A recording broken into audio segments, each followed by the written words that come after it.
Well, welcome everybody. Welcome. We are there 10 seconds away. So let's get started and give everybody a very warm welcome. Thank you for joining us. We're really thrilled to have you join us today. What is this? This is In Steps, the speed of change. Now, I want to start with a question, if I can. In the chat, inside Teams, could you ask me, or could you tell me, please, what businesses have suffered because of the speed of change? So if any business comes to mind that might not be here anymore, what are those businesses? Please put your thoughts and your feelings in the chat, please. Oh my goodness, yes.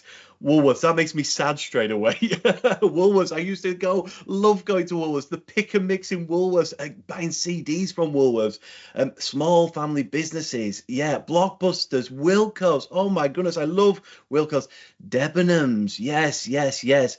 Keep thinking about these businesses. Safeways, oh my goodness, I'd forgot about Safeways. Kodak, yes, well, okay. Thank you. Keep those answers coming in the chat there. As we go through this training, we're going to be asking you questions. Please throw your answers in the chat. And we might revisit some of these companies as we get into this. My name is Simon McCaskill, and I'm going to be your host, your guide for the first 40 minutes of this session, and then I'm going to hand over to InSteps Natasha, who's going to talk more around the expertise and what these next steps might be. But this is the speed of change, and in my role I facilitate for Google, and a lot of the conversation is about the speed of change and how fast things are moving. Now there's a quote here I'm going to share with you, and I'm not going to ask you to guess what this word is. This is an ancient Greek philosopher. The only constant in life is, now this could be a number of things. It could be the search for the remote. It could be slowly understanding that you're turning into your parents, or the struggle to remember passwords, but it's not. It is, yes, Martha, thank you. It is change. The only constant in life is change.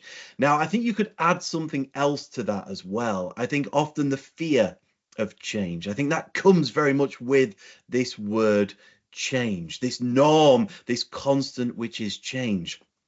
So let's look at a timeline of disruption. I'm sure you'll be familiar with many of these things. So if we go all the way back to the 1760s even, the introduction of the steam engine, and this was the first industrial revolution. This changed the way we worked.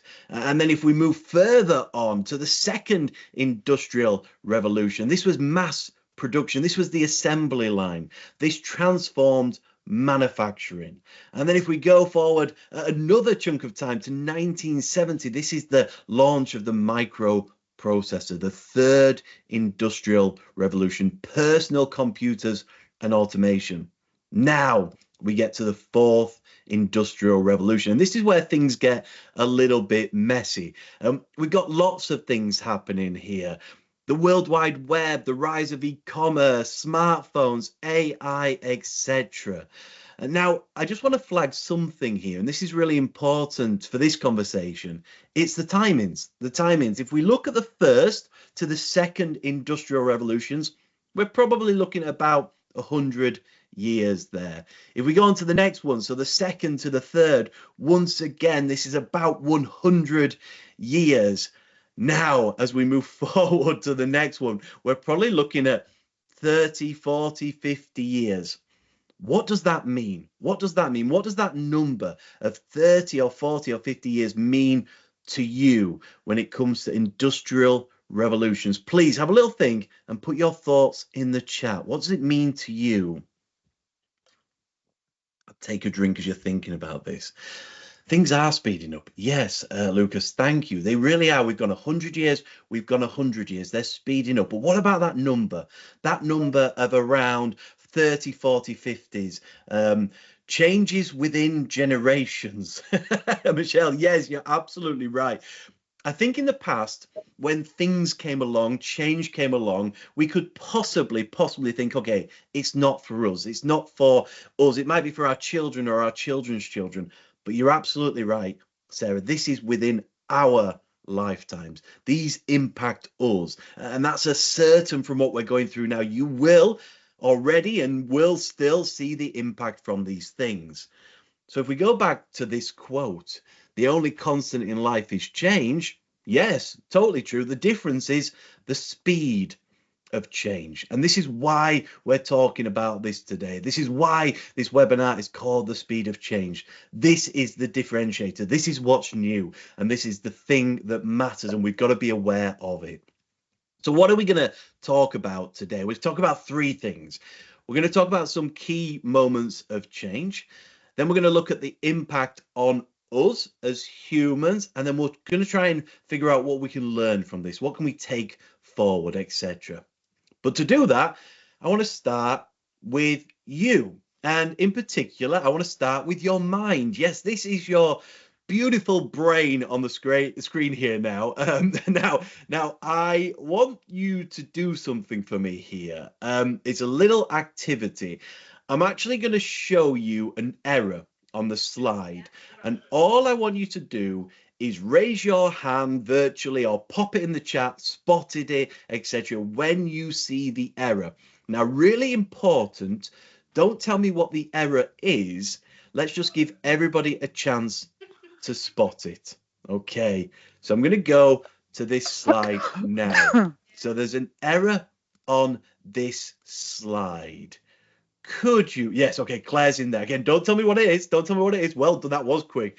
Raise your hand if you've spotted the error. You can say spot it in the chat or anything you want. So let's just give everybody a chance to see. Oh, I like this. I'm seeing all these hands getting raised. Okay, lots and lots of people seeing it. A few still to maybe see it. Okay. Thank you. If you're still playing, carry on. Let me explain what might have happened. So a few things is, you might have seen this before. Wonderful if you've seen this before. That makes it very easy to see this. You might have seen everybody hands going up and thought, oh, I need to get involved in this as well and raise your hands. Absolutely fine. That's just human nature. Or you might be sat there thinking, I'm still not sure what the issue was. In the chat, please, can you just tell me what the issue is, just to make sure that we are fully clear of what the issue is on this slide. If someone can pop that in there, that would be amazing. First line, what if I told you is what it should read. Yes, you're absolutely right. Now what it reads, what I if told you, but we read it as what if I told you, and then we get to the second line and we go back, and often we repeat that process again and again. Now what's going on here is the amazing thing. Thank you, everybody, appreciate that. It's actually back to our brains and the amazing human brain. And what our brains are doing is they're taking shortcuts, wonderful shortcuts to try and make our lives easier, okay? And that's what they're doing. They're thinking, okay, if I need to stop at every little thing like this, we're not going to get everything done, anything done at all. So we do this, we make these shortcuts. Now, this is neuroscience. This is hardwired connections between neurons in the brain. It's amazing. But it also causes something called bias. Bias. What is bias? You will have heard this word again and again, but this is where we tend to see a different version of reality, a different version to the next person and the next person. We have our own version of the truth. And there are hundreds of biases out there, changing the way we see the world. For example, confirmation bias. What is this? This is where we look for facts supporting our existing views. Oh, I thought it was that way. Yeah, I'm going to go along with that. Confirmation bias. Oh, this is a good one. Hindsight bias. Yes, I think we all have this after a situation. It was very obvious. It was very obvious what was going to happen. You know, in hindsight, yes, of course, that was going to be the case. This is an interesting one. Halo effect, halo effect. This is where we get an impression of someone about how they look or their character, and we associate it with other traits as well. We think somebody that's good looking is also going to be very smart as well. We give them the halo effect. And self-serving bias, this idea or this belief that we want to take credit for the positive outcomes, and if something goes wrong, well, that wasn't us, that was other people. Okay, now as I go through these are perfectly normal. This is just the brain and the wonderful way in which we work. However, there is another one, another bias, and that's much closer to this conversation. And it's called the status quo bias. And it revolves around this saying, if it ain't broke, don't fix it. And this can be a really, really dangerous mindset, especially in a rapidly changing world.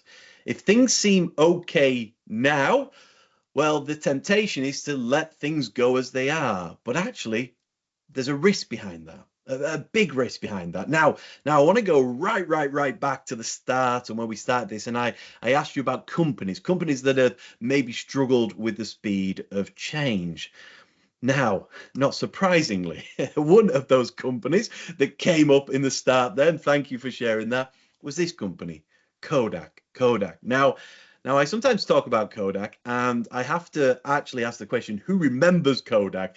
Because depending on your age, you might not remember Kodak. But if you are of the age where you can remember Kodak, wow, Kodak was brilliant. And when I say Kodak, I'm actually talking about photography. Photography was brilliant. We used to go on holidays and take pictures, and we wouldn't have a clue what those pictures were like until we got home and we took these little films and we got them developed. And then often we would see that our photographs were terrible, but nonetheless, the process was wonderful. And Kodak were the company behind that. They were the market leader. They invented everything around film, pretty much everything around film. Even to this day, the way we process photography and film still was invented by Kodak. We have got some remedies. And I worked in the photo processing industry many years ago, hanging up the negatives on the lines so they process in the dark rooms. Yes. Well, look, the story of Kodak is one that many people know when it comes to change and disruption. Kodak were a market leader, and they were innovative as well. They were really innovative, and they even invented the digital camera. Now, this is the bit where people say, well, hang on a second. They invented the digital camera. Well, isn't the digital camera the thing that killed Kodak? Well, no, they actually invented it. A man called Stephen Sassong actually invented the digital camera. Now, they just didn't really believe in it. They didn't think it was the future. Now, they patented it and other people built the digital camera. But nonetheless, they went bankrupt. And they bounced around in different forms ever since, but they went bankrupt. The Kodak that we knew and loved disappeared. So I want to ask a question, and it's a big old question, and there's no wrong answers here. But why? Why, in your opinion, did such a big company, a market leader like Kodak, allow themselves to become bankrupt? What was wrong at Kodak? What were things that they weren't looking at, etc.? Please, in the chat, have a little moment and share any thoughts that spring to mind. Okay, changing too quick without taking it all into account. Yeah, this idea of change, and even in this time, it was still fast, even though we're talking about it being faster now. But it's hard for businesses to evolve. It's hard for them to change. I love that. Thank you.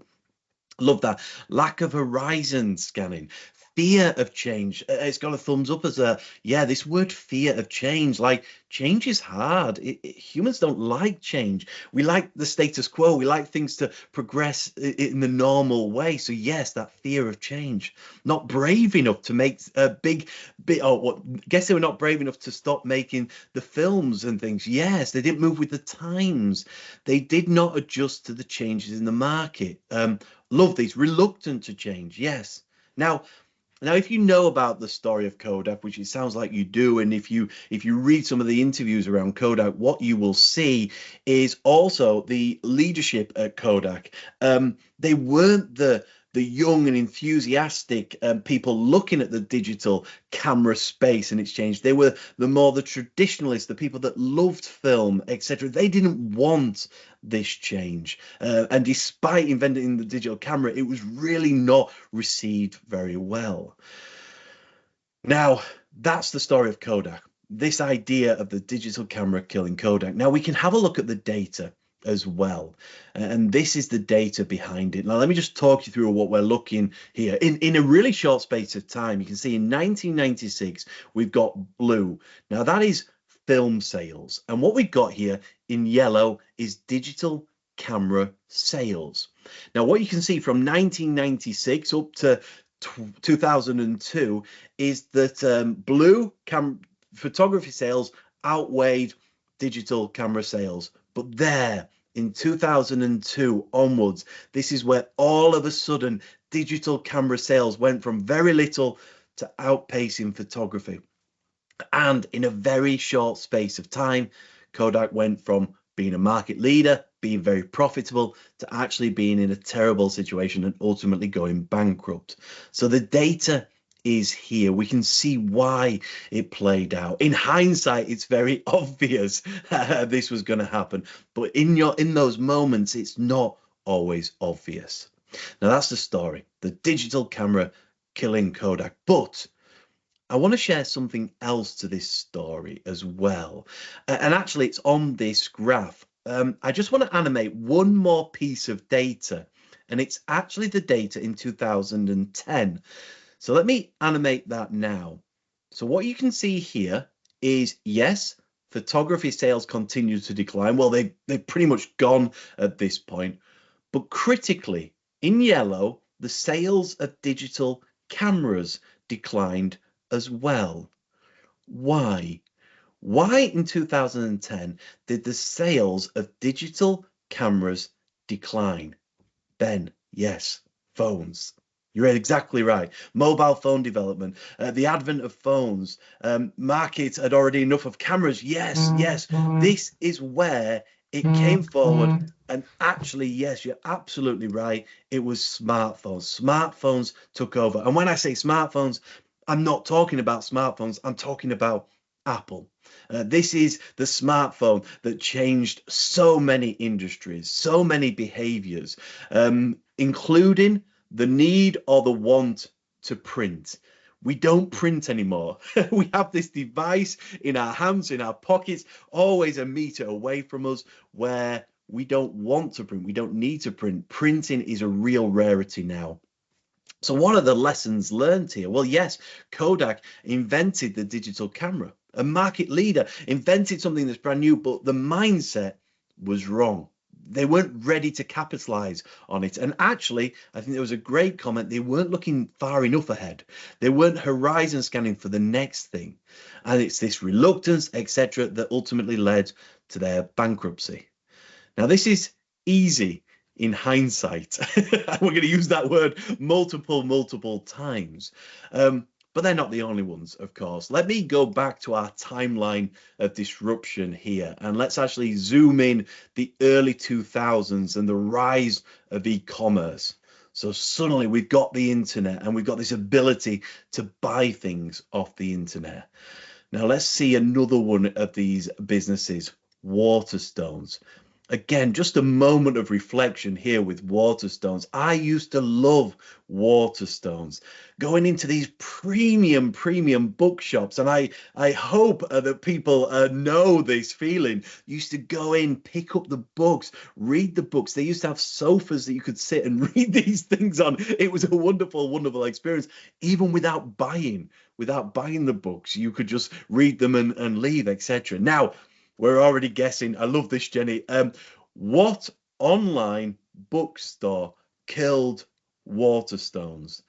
Let me know in the chat. And yeah, of course. And I purposely said online bookstore because let's not forget that's where they started. Jeff Bezos, probably in a garage. They were all in the garages, weren't they? Started an online bookstore.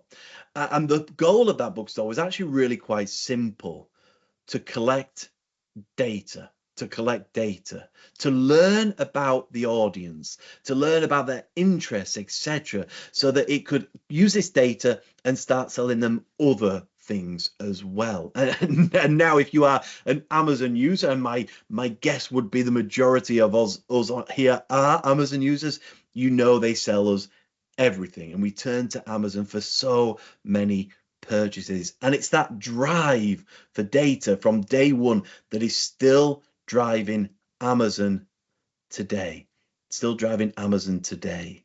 I'm going to show you an example here, and you might be familiar with this. This is, I struggle with this word, so forgive me here. This is anticipatory shipping. Anticipatory. It just doesn't sound right to me. You fill in the blanks there. Okay, you might have heard of this, but let me just explain what this is and how data is driving this. So when you turn to Amazon and search for something, Amazon thinks, okay, why are you searching for those things? So for example, I might turn to Amazon and search for cardboard boxes. Now, the reason I might cardboard boxes is because I'm moving house. That might be one of a number of reasons. Now, what Amazon does is it looks for all these little clues that might indicate that I am moving houses, and it puts me into an in-market segment, an audience type called moving houses. Now, this is what it does next, and this blows my mind, is it starts to think, okay, if I am moving houses, what else might I be interested in? Things like bubble wrap, pens, other things to move things around, even decorations when I actually move to the property, etc. And it starts to explore all these things. Now, at this point, you're absolutely right. This is the big data and the algorithms. I don't see these things. This is all happening in the background. What Amazon then does is puts these things into lorries and drives them up and down the motorways to my local distribution centers. Okay, and only then does it appear as prime. And then when I go back to Amazon and I search for these things, it's not just showing me all wallpapers or all bubble wrap, etc. It's literally showing me the things based on my preferences that it thought I would like, that it has already shipped up the motorways and is now just 10 minutes away from me. Now, this is smart. This is really, really smart. And then I start to think about this, and actually, I look around at my decisions and I think, well, look, I have been working with big data. I've been working with AI here. These interior designs that I thought I was having, I haven't. This has been me working alongside AI for a long time. And this is just one aspect of Amazon and what they do, which can blow your mind. The question, do you ever talk about something only for it to be on social media? Yeah, oh my goodness. And I think this is a great comment. Often we have this suspicion, don't we, that things are listening to us, and that's a conversation for another day. But what we do accidentally is we leave these clues all the time. Things we're searching for, videos that we're watching, things we're liking, interacting with, and we're leaving this breadcrumb trail, which is great and it's out there, but it's only advantageous if companies know how to tap into it. And this is what Amazon know. They know how to tap into it. They know the difference between me searching for cardboard boxes and somebody else. And this is powerful. This is powerful.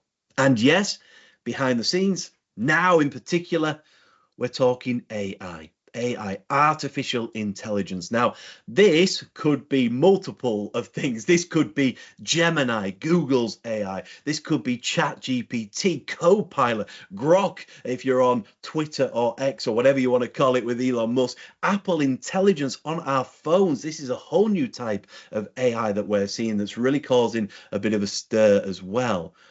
But as we start our AI conversation, let's start it in quite an unusual place. And right back to the start again, Blockbuster. Okay, this came up at the start, so thank you for identifying this. Again, a moment just to reminisce about Blockbuster.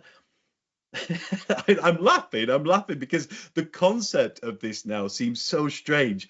If I wanted to watch, yes, Natasha, if I wanted to watch a video, I would go to a shop. I would go in that shop. The videos would all be on a shelf there. I would pick the video off. I would look at the back of it. Sometimes I would go and they wouldn't have the video. It would be out of stock and I'd have to get another video. Now this whole, and Be Kind Rewind. Oh, Ben, yeah, you beat me to it. This obviously died. This disappeared. This need disappeared. This need for instant gratification that we suddenly developed meant Blockbuster was doomed. And what online movie store took its place? Let me know in the chat. What company? Yes, of course. Of course, Netflix. Netflix. Now, if we're talking about data and we're talking about AI, then yes, yeah. So, Jenny, let's again remember this journey. Netflix started posting out DVDs. You're absolutely right. And you used to have to return them. It was like a club, and it was only the internet and better streaming speeds, etc., which allowed Netflix to say, well, that model's broken, so let's evolve. So them themselves had to evolve with the times.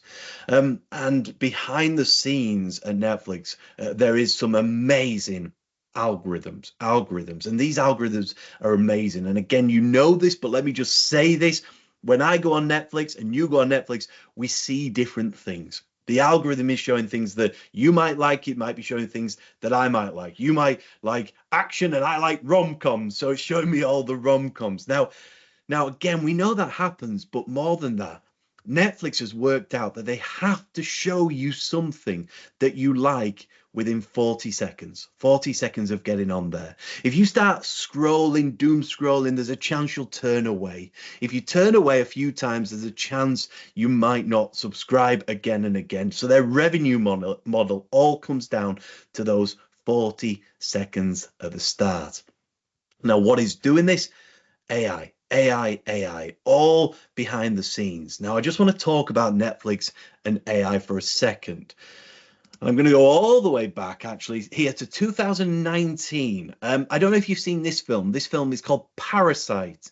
This was a film that came out of South Korea, a dystopian society based upon a poverty-stricken family, etc. Now, Netflix had nothing to do with this film. This is not one of their films.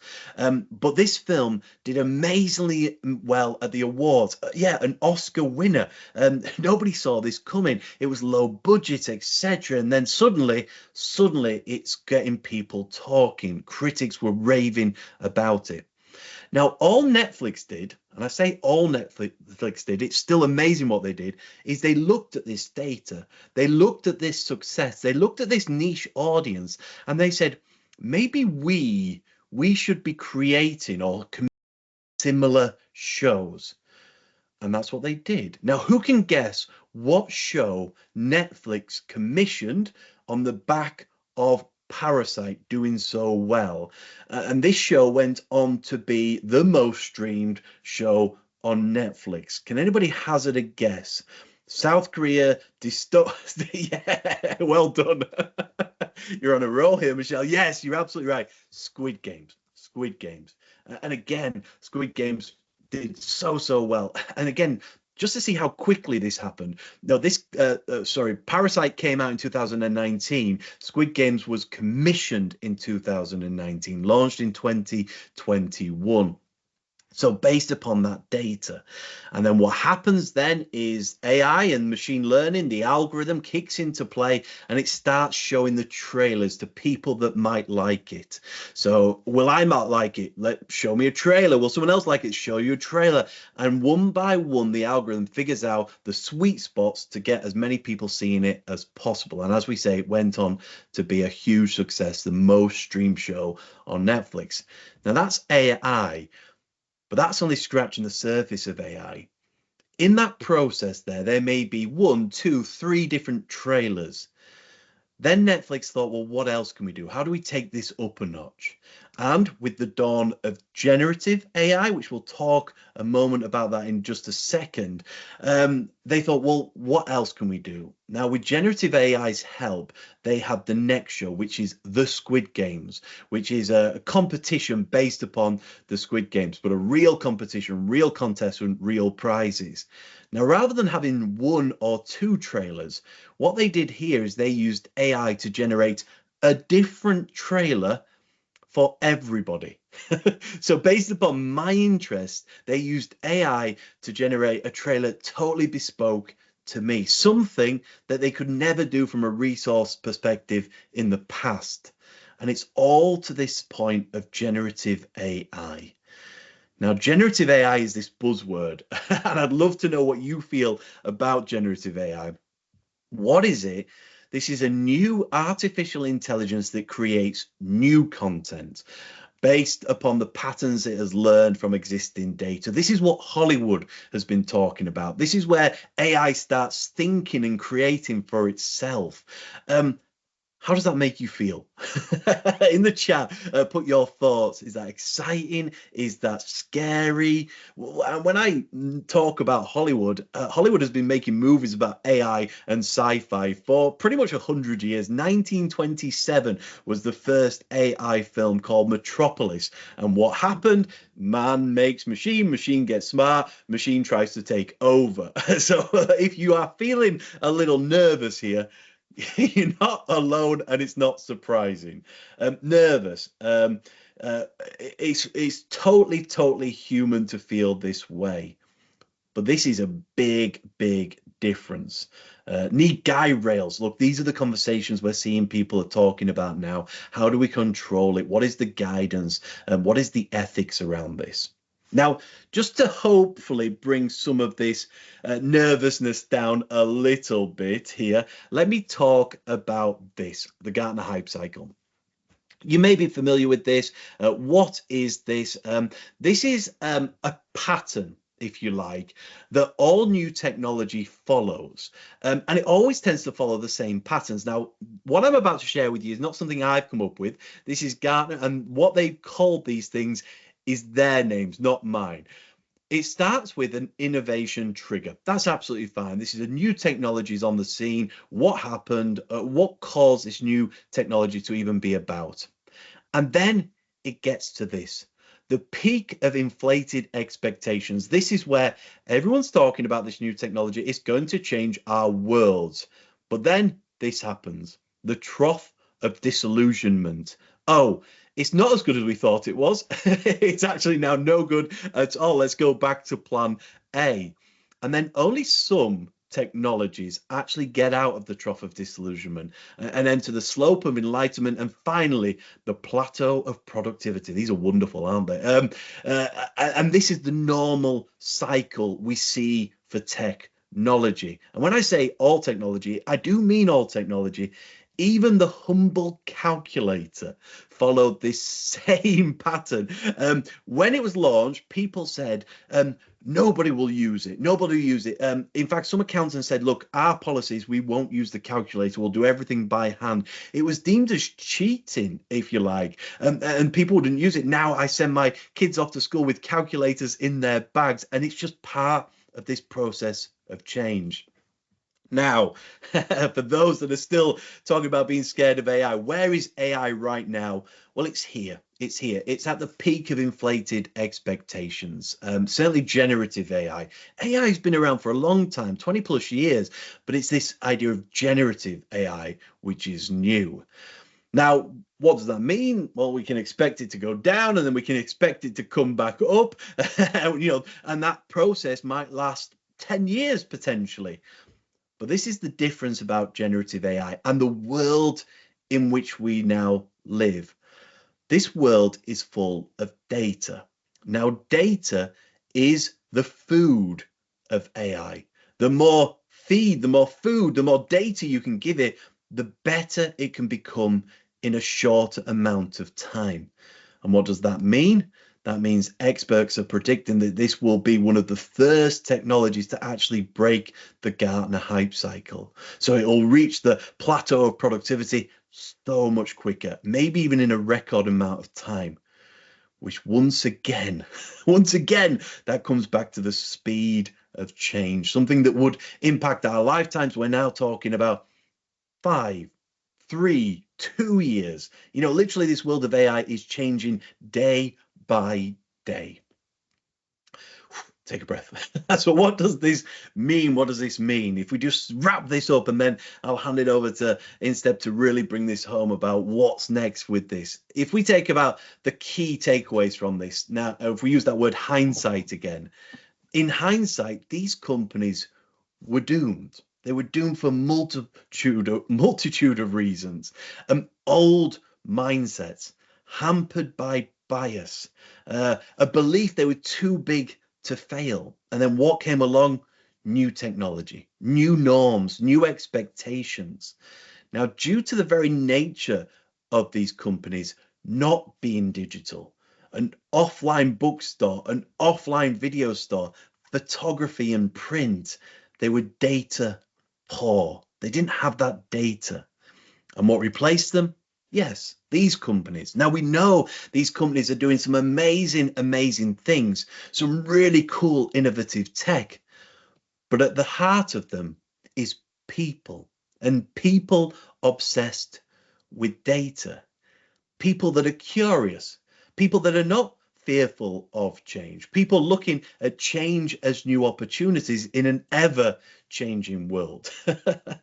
Now, this is getting faster and faster and faster. And this is why this conversation is more important now than ever before. So as an organization, you've got to think, well, look, how can we make sure we're not one of those companies in hindsight that made the wrong decisions? And that starts with your people. Who are your people? Who are your people scanning the horizons, looking for these clues, being brave?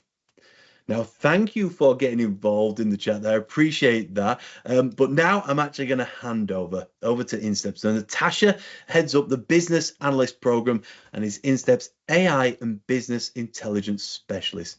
Natasha, are you happy to take over from here, please? Thank you, Simon. I really, really enjoyed that. It was lovely. What we actually see in businesses quite a lot is that people come in and make changes. What we often see is that change is maybe something that's very maybe very new. It could bring a lot of efficiencies, but what we do see is we find that if that's not properly followed through, a lot of new projects and new things to the business do fail, which is such a shame. When you've had somebody that's bringing in a new idea and actually embedding that into a business can often change. And what we actually see is 75% of all transformations fail, which is a really, really high number, isn't it? It's something that you don't really expect. But what we might have is that changes come through that are absolutely fantastic, but sometimes they're not followed all the way through, and actually making sure that those changes are embedded into a business. So they can be the most amazing change ever, but if it's not followed through, it's almost useless. Whereas with things like Netflix and businesses like Apple, they follow their changes through and they make things happen, but they put a lot of effort into the change and making sure that people can do that. So what we've got as well is 58% of employee involved changes versus 34% with the top down. So what does that mean? Basically means that when you make a change, you get the right people involved. Those people that are involved in your business, your customers, your employees at all levels should be involved in your changes. So what we do at InStep is we offer a business analysis level 4 apprenticeship. And what we do is we actually take you through the whole journey. You can see Salesforce there, the whole journey from start to finish of how you can be one of the 25% and hopefully increase that. So in the future, we're seeing that actually it's 75% plus that actually succeed rather than 25% that succeed. So we want to be moving that into really, really improving changes that people are bringing into the business.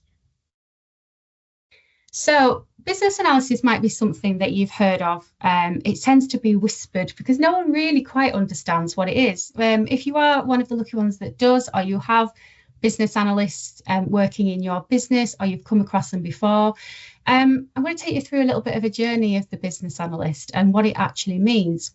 A business analyst is not a project manager. That's one that's usually thrown out there. They're very, very different roles. What we used to see with a business analyst is, and I'm talking 20 plus years ago, maybe, I don't know what you think, Simon, maybe a little bit even later than that. We used to see that business analysts tended to be somebody that led IT changes. And there was somebody that was basically the bridge between a business and developers. And they could convert development speak into business speak, and they convert business speak into development speak. And they were that person that basically were the glue between the two and drove those projects so that we could actually bring things in that worked. What we started to see quite a lot now is that that is changing.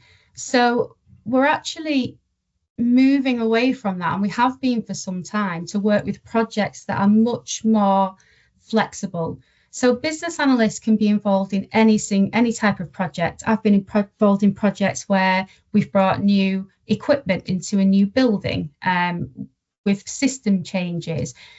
I've seen people that have worked with process improvement, and they're looking at processes across business or lower down. And what we start to see is it's moving away from being IT-led only, and we're actually seeing it really, really start to come into its own. I don't know about if you feel the same, Simon. You've seen that in any businesses where businesses are starting to embrace business analysis now, which is fantastic. And what we're able to do with that is that if we have business analysts or people that can perform business analyst activities, what we're actually doing is making sure that the projects have the right people involved, and that those people are driving the change. So it's something that is on the move. It's completely transformed what it used to be. It used to be you had an IT person that tended to progress to a BA. It's completely different now. And what we do see is even departments themselves are actually developing their own improvements, which is absolutely fantastic.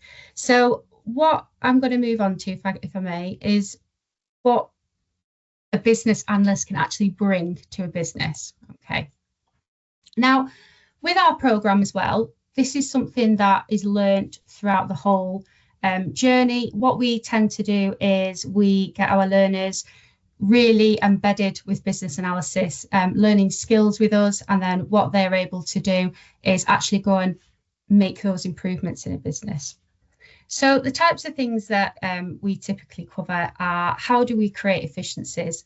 So this just actually relates to what Simon was saying around the efficiencies within the business, and how do you not only make improvements to processes, but how do you streamline them? So you were talking about the Amazon shipping, products to different distribution centers.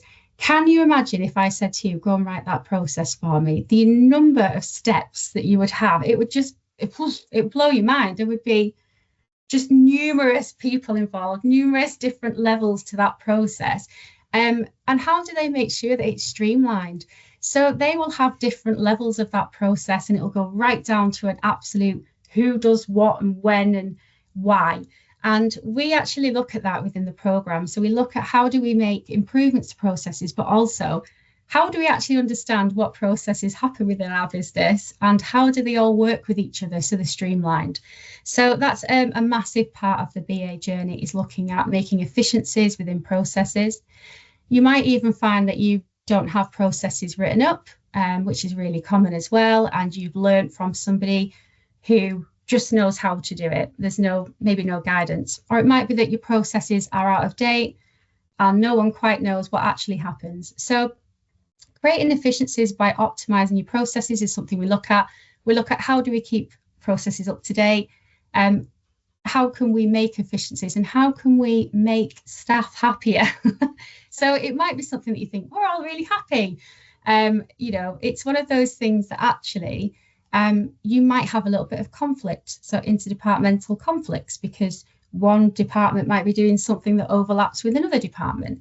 So it's about looking at how do we identify who does what, and how do we make those processes streamlined so that everybody is working in harmony together. I know it sounds really cheesy, but that's what you want. That's what you want to aim for. Everybody knows what their job is and where it starts and where it stops.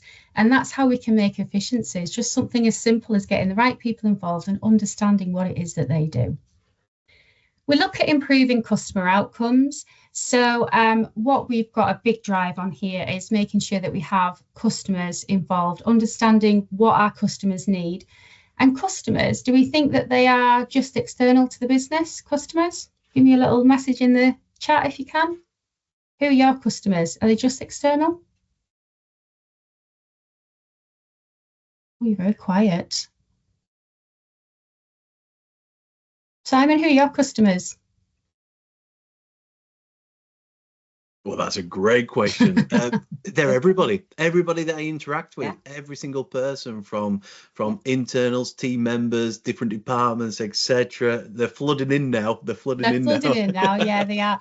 I'll give you a moment then to think. Yeah, so you've got customers, you've got numerous different customers. So we're all customers of yours today. We've all been able to sit and listen to you and learn from you as well. We've got some really good things in the chat there. We've got managers of departments, internal, external. We've got stakeholders. We've got both internal, external. Yeah, we've got loads of HR people. Love it. So what we've got there is customers can be internal to the business as well as external. So employees are our customers as well. We want to make sure that they're happy with what they're doing and we're happy with their product. We've got external customers.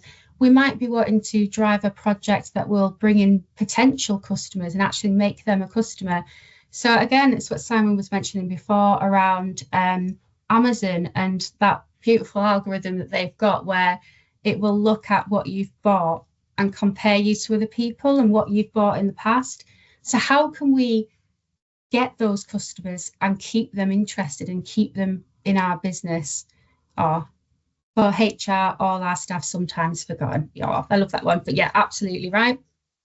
We look at how do we increase the success of innovation? So how do we actually bring that in? So how do we ensure that that success is driven and our projects achieve? So it's about not just coming in and putting a change in and leaving it. We make sure that we follow it all the way through to the point where it's been implemented. We do post-implementation reviews, and then we follow it up as well to look at have we achieved the benefits that we said we were going to achieve. Just out of interest, give me a thumbs up if you've ever had, and you see this quite often with IT systems, where an IT system's been brought in and you think it's going to change your life and nobody embraces it. Yeah, got a lot there. It's really common, isn't it? Just loads. You talked about that bias, that halo effect earlier, and that is often what we do see in businesses where a really good salesperson will come along and say, this system's going to change your life. It's going to give you everything you need. And then actually what you realize is it might be great, but it's not been properly embedded into the business. It's not quite giving us what we need. So there's a lot of things, and I'm going to go through the modules very quickly in a moment, but we actually look at not what we think we need, but what does a business actually need? So what is going to solve their problem and what is the best solution for them? So it's not always a new shiny system that costs a lot of money to embed and a lot of money to maintain every single year. It's about understanding what do we actually need to solve our problems and what is the best solution for us to do that. All right, and that gives you that better chance of actually embedding that change, but also making sure that you don't just embed it and then walk away. It's actually embedded well into the business and those people are involved all the way through that change. So we've got adapting here. So how do we make better decisions? Data plays a massive part into this. I'm going to talk about that a bit more on the next slide. So we do cover a lot of data and how data can drive business changes. There are specific modules where data is focused on as well. And then we've got our horizon scan. Obviously, this links very, very nicely to what Simon's been discussing. How do we actually keep up to date with new technologies and what can those technologies give us? And also, what are our competitors using? Have we got any new competitors to market? Can we, can we change and adapt so that we are also moving with what our customers are expecting from us? So you can see from the businesses that we looked at there, and again, Blockbuster being one of them, they didn't move with new entrants to the industry. They weren't proactive enough to actually embrace those changes and really drive it. And I think that's such a shame. I still love going to Blockbuster. I feel now I've got there's too much choice. We can sit and try and watch a film and I'm like, it'll take us an hour. No one can decide because there's 20,000 films on all different platforms. And I'm like, oh, I miss Blockbuster. I just miss going in. There was a selection. You get your popcorn, you pay and you're done. you know, or you ordered them in. We did that as well. Awesome. So how do we actually drive changes and understand the technologies that are actually coming in? So there's a really big focus on making sure that we actually keep ourselves up to date with technologies. Agree. I do miss Blockbuster. There should be I don't know if there's maybe a retro store we could go to and then reminisce. I'd love it. So what we have on our Business Change Excellent program, you can see the modules on the screen there. We've got 6 modules. Now, I'm going to just summarize each module very, very quickly for you. So what we have is in our module 1, we look at what is the value of a business analyst, what is their role, and what type of skills does that role need to have. So we can start to look at where we'll start to do a little bit of where businesses fail. One I'm always interested in is the post office scandal that's very, very popular at the moment. I don't know if anyone's seen that one. If you haven't, definitely go and give it a watch. Is it, I can't remember, is it Mr. Bates versus the post office, I think it's called. So how do we actually bring value to a business and to a project to make sure that our projects actually embed? We look at business analysis practice, and what this means is we look at data trends within our business. We look at external factors such as new entrants to the market. We look at new technologies. We look at what we have internally to the business. What skills do we have? Where do we need to go to stay a market leader? We look at requirements engineering, which if you are familiar with BA, I think most people think this is what they do and then say goodbye and off they go. We actually look at requirements engineering. So how do we actually get the right requirements for a project? So how do we actually fully understand what we need to succeed? All right.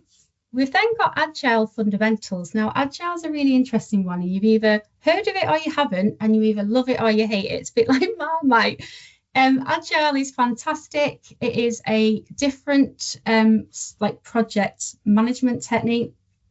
I'm going to say project management, I mean more of a like development technique. So we look at what Agile is, how we can embed Agile, the type of projects that actually work with Agile, and it's very much how do we compare that to more traditional project life cycles, such as you may have heard of a waterfall life cycle. So how do we actually compare and adapt which life cycle works best for our projects? We've then got, and it's got to be my favorite module, modeling business processes.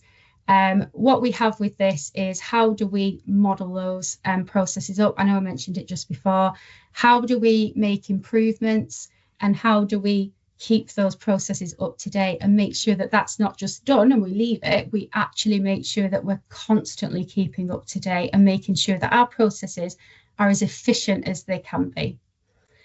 And finally, takes us very, very nice into our little close off with this, is we look at business change management.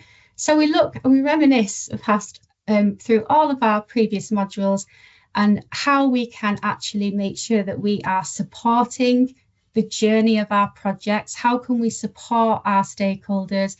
How can we make sure that we understand how they're feeling throughout that project and actually make sure that we get them on side from the very beginning and make sure that that project is a success. So we get the right people and we manage them so that they can embrace that change rather than hiding from it. And that does, and I think that is what will make us move towards flipping that 25 and 75% round so that 75 plus projects then become a success. And I am hoping that's what happens. Very, very quickly with that, AI is embedded throughout every single one of those modules. Obviously, with AI being a new entrant to the industry and where we're moving with AI at the moment, as you can imagine, it's embedded with data through process modeling, through requirements engineering, new technologies, even Agile and how we should be planning sprints. We can look at AI and the impacts there. Okay. Lastly from me, I've just got a bit of a next step slide. So we've got a little bit of a polls coming on the screen there. So what I'd love you to do is see if you can have a little read here. So how does your organization currently develop its business change capabilities? If you can give me a bit of an idea, you might not know, and that's absolutely fine. And if you don't know, maybe that's something you could go and have a look at, just this afternoon, go and have a little bit of an investigation. So what we have got moving forward is, if you are interested in a business analysis apprenticeship, we will have, I believe, Carl, I think you're on the call. We do have sorry, I don't know if you can see that slide. We do have a launch pad upcoming in a moment that you'll be able to do. So have I got some responses from your feedback? Let's have a look. So some of your responses then, we've got internal training programs. We've got a good 32% for those, which I love hearing about that. So internal training programs are fantastic for business change. It's one of the things that we look at throughout the whole apprenticeship, that one. It's a really, really important one, because that's how you make sure people are confident in using your changes. We've got external apprenticeships and qualifications. I love that. 26% of you said this one. That's fantastic, because it's so important to upskill ourselves. We've got on-the-job learning and mentoring. Again, fantastic. Would be interesting to know if you have processes to go along with those and if they're up to date. And then lastly, we don't have a coach, 13%. What I'd say with those is go and see if you do have one. Go and do a little bit of digging. And if not, then come and see us for our in-step information session that's coming up. All right. That is absolutely fab. I think, is that Carl? Are you good with that? Is there anything that you need me to move on to? Carl's our organizer.